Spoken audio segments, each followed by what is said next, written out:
Olá, primeiro ano, tudo bem? Aqui é a professora Jennifer.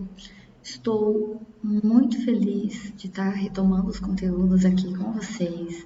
Estou com saudades. Espero que vocês estejam em casa, estejam bem, estejam se cuidando. Na nossa última aula presencial, nós terminamos o setor A. Nós falamos de velocidade média, equação dos espaços, Torricelli, só coisa divertida, não é verdade? Então, hoje nós vamos começar o setor B. Então, a gente vai falar de ótica, que é tão divertido quanto. Então, vocês abram a sua apostila na página 170, para a gente falar um pouquinho dos fundamentos da ótica geométrica. Pronto? Abriram a apostila? Então, vamos lá. A parte principal, a parte mais importante dessa aula é o princípio da propagação retilínea da luz.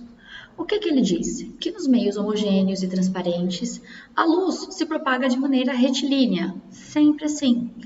Eu coloquei uma imagem muito linda, né, de uma clareira, aí vocês observam, a gente vê os feixes de luz e é sempre retinho. Até aí tudo bem, a gente sempre viu isso nos filmes, né?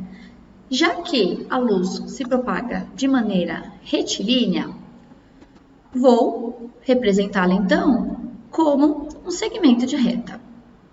Coloquei aqui a nossa setinha amarela, representando o nosso raio de luz. Logo, um feixe de luz, que é um conjunto de raios luminosos, eu tenho aqui vários segmentos de retas, mostrando então de onde veio essa luz e para onde ela vai. Eu tenho, então, três tipos de feixes, tá? Eu tenho o meu feixe convergente, o meu feixe divergente e o paralelo. Observa aqui o meu feixe convergente. O que isso significa, professora? Que todos os meus raios, eles estão convergindo para um único ponto. Quando a gente tem isso? Quando você pega uma lupinha, você pega uma lupa e aquele raio de luz, aquele feixe, passa por ele. A partir do momento que ele passa por essa lente, ele se torna convergente e todos os raios convergem, então, para um único ponto. Já vimos experiências que falam sobre isso, não é verdade? Eu tenho o meu feixe divergente. O que é isso, professora? Saem todos de um ponto e vão para direções diferentes. Um exemplo disso é a lâmpada na sua casa. Ela vai emitir luz para todas as direções. Coloquei aqui o nosso exemplo do Sol. Ele vai emitir luz para todos os lados. E por último, eu tenho o paralelo, né? Então, raios paralelos, como o nome já diz, um do lado do outro, retos. Uma coisa importante aqui é que, embora a luz solar, né, ela é divergente, como ela está numa distância muito grande, essa divergência ela não é perceptível para a gente. Então, quando nós estamos trabalhando com luz, nós vamos assumir, luz solar, no caso, nós vamos assumi-la como paralelos. Tranquilo até aí? Facinho, né? Então, vamos para o próximo tópico. Fontes de luz. Eu tenho dois tipos de fontes de luz, as primárias e as secundárias. Isso vocês já estudaram também no ensino fundamental. Uma fonte de luz primária é um objeto que tem luz própria.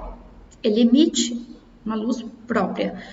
E uma fonte de luz secundária, ela não tem luz própria. Ela reflete a luz da fonte primária. Ou seja, para eu enxergar uma caneta, ela tem que receber luz de outra fonte, seja a luz da minha lâmpada, seja a luz solar, e ela reflete essa luz. Essa luz chega nos meus receptores, ela vai chegar no meu olho e eu vou enxergá-la. Se esse objeto continua aqui e ele não recebe a fonte, uma luz de uma fonte primária, tá tudo escuro, eu não vou enxergar. Eu sei que esse objeto está lá, mas eu não vou conseguir enxergar ele. Por quê? Porque ele não está refletindo luz nenhuma. Então, é muito importante que vocês saibam que uma fonte de luz secundária, ela precisa refletir uma luz que ela recebe. Um exemplo clássico aí, eu coloquei o Sol e a Lua. O Sol, luz própria. Lua, tem gente que acha que é uma estrela, não é? Ela reflete a luz que ela recebe do Sol. Tanto que, se a Terra entra na frente da Lua e ela não recebe a luz solar, se ela não recebe, ela não tem o que refletir. Se ela não reflete, eu não enxergo. Nós temos um fenômeno que a gente chama, então, de eclipse. Outra coisa, nós temos os meios de propagação da luz. Nós temos meios opacos, translúcidos e transparentes. Os meios opacos não permitem a passagem de luz. Ou seja, se eu tenho um meio opaco, a luz bate, ela não passa por esse meio, eu não vejo o que tem além dele. O meio translúcido, ele permite a passagem de luz, porém essa luz, quando passa por ele, ela sofre distorções. A luz vai passar, mas ela vai mudar a sua direção quando passa por esse meio. Um exemplo disso é quando você tem um box de banheiro, que você vê que tem um objeto do outro lado, você vê que tem uma pessoa do outro lado, mas você não vê nitidamente o que está depois desse meio. Isso então é um meio translúcido, a luz vai sofrer distorção quando passa por ele. E por último, eu tenho o meu meio transparente. Ele permite a passagem de luz sem grandes distorções. Essa luz ela vai sofrer uma distorção quando passa ali, mas ela sofre um desvio regular, que é o meu exemplo 1 aí, da figura 1. Ela entra, ela muda a sua direção, mas não mistura, não vai para o lado, não... é regular aquele desvio que ela sofre ali. Um exemplo é o vidro, aquele vidro básico que você vê nitidamente o que tem do outro lado.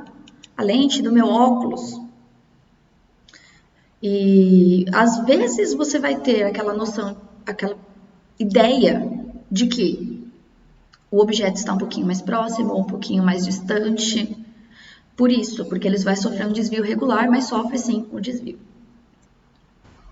Agora, voltando na questão do princípio da propagação retilínea da luz, eu tenho uma coisa bem legal que se chama a câmera escura. Vamos observar ela aí. Eu tenho uma caixa, peguei aqui uma caixa de caneta. Eu vou pintar essa caixa toda de preto por dentro para evitar reflexão de luz ali. Vou fechar todos os cantinhos que pode entrar luz, se tiver algum buraco, alguma coisa. De um lado dela, eu faço um pequeno orifício, de modo que a luz possa passar por esse orifício. Do outro lado, eu posso tirar a caixa, eu abro essa caixa e coloco um plástico transparente, um papel vegetal que é translúcido. E eu utilizo então essa câmera. Se eu tenho um orifício, a luz consegue passar ali, só que é muito pequenininho. Quando essa luz passa por esse orifício, ela vai então se projetar do outro lado, onde a gente colocou o papel vegetal. Agora, observem nessa imagem que a gente colocou. Isso vocês conseguem fazer em casa, tá, pessoal? Pode pegar uma caixa de sapato e vocês conseguem fazer isso muito fácil. Observe aqui a nossa imagem. Eu tenho a minha árvore. Ela é uma fonte de luz secundária. Ela vai receber uma luz e ela vai refletir essa luz. Ela reflete luz em todo o seu comprimento. Eu só estou mostrando aqui os raios que saem das extremidades, porque eu quero vê-la por inteiro, mas está saindo na árvore toda. Agora observa, da extremidade superior aqui, esse raio, ele então é refletido e ele vai passar por esse orifício. Se a sua propagação é retilínea, ele continua a sua trajetória ali, não vai curvar. Da extremidade inferior, então, também de maneira retilínea, passa por esse orifício e ela segue aqui o seu caminho. Observem que, como eu tenho a propagação retilínea da luz, o raio que veio lá de baixo, da parte de baixo da árvore, ele vem para a parte de cima. E a parte que estava lá em cima, o raio que saiu lá de cima, fica aqui embaixo. Ou seja, quando Essa árvore, ela é projetada do outro lado, ela é projetada de maneira invertida. Eu vou ver essa árvore, então, de cabeça para baixo. Princípio da propagação retilínea da luz. Observa aqui, então, que eu tenho a formação de dois triângulos. Eu tenho dois ângulos opostos pelo vértice. Eu tenho duas retas que são paralelas e opostas a esses ângulos. Essas retas são a altura do meu objeto e a altura da minha imagem. Como eu tenho esses dois triângulos, eu consigo então a fazer essa equivalência. Eu tenho que a altura do objeto está para a altura da imagem, a altura do objeto está para a altura da imagem, assim como a distância do objeto ao orifício da câmera está para a distância da imagem ao orifício da câmera. Outra coisa, a altura do meu objeto não vai mudar. A distância do orifício à imagem também não vai mudar. É um tamanho fixo, que é o tamanho da minha caixa. Não vai aumentar aqui. O que muda, professora? A distância que eu estou do objeto e a altura da imagem. Ou seja, isso aqui, pessoal, ele é inversamente proporcional. Pensa, quando você olha o mesmo objeto a duas distâncias diferentes. Quando você observa esse objeto mais distante, você vai ver ele menor. A altura da imagem é menor, ou seja, quanto maior a distância, menor a altura da imagem. Inversamente proporcional. Da mesma forma da minha câmera escura, eu tenho o meu olho humano, eu tenho uma câmera fotográfica. É o mesmo funcionamento. Eu tenho um objeto que ele emite luz própria, no caso do meu exemplo aqui, que é uma lâmpada. Eu tenho o meu raio luminoso, eu tenho a lente da minha câmera, e a lente do meu olho, que é o meu cristalino. Na câmera é formado, lá no filme, a imagem. No olho humano, essa imagem é formada na retina. Uma coisa importante aqui é que os problemas de visão, eles estão relacionados em como essa luz vai passar pela minha lente, que é o cristalino, e onde essa imagem vai se formar. Se ela não passar direitinho, do ângulo certo, essa imagem pode se formar um pouco antes, um pouco depois, ela pode não formar a imagem, eu não consigo focar essa imagem. Nós vamos estudar isso um pouquinho mais para frente. Tenho aqui um e-mail para dúvidas, caso vocês tenham dúvidas, vocês enviem para esse e-mail.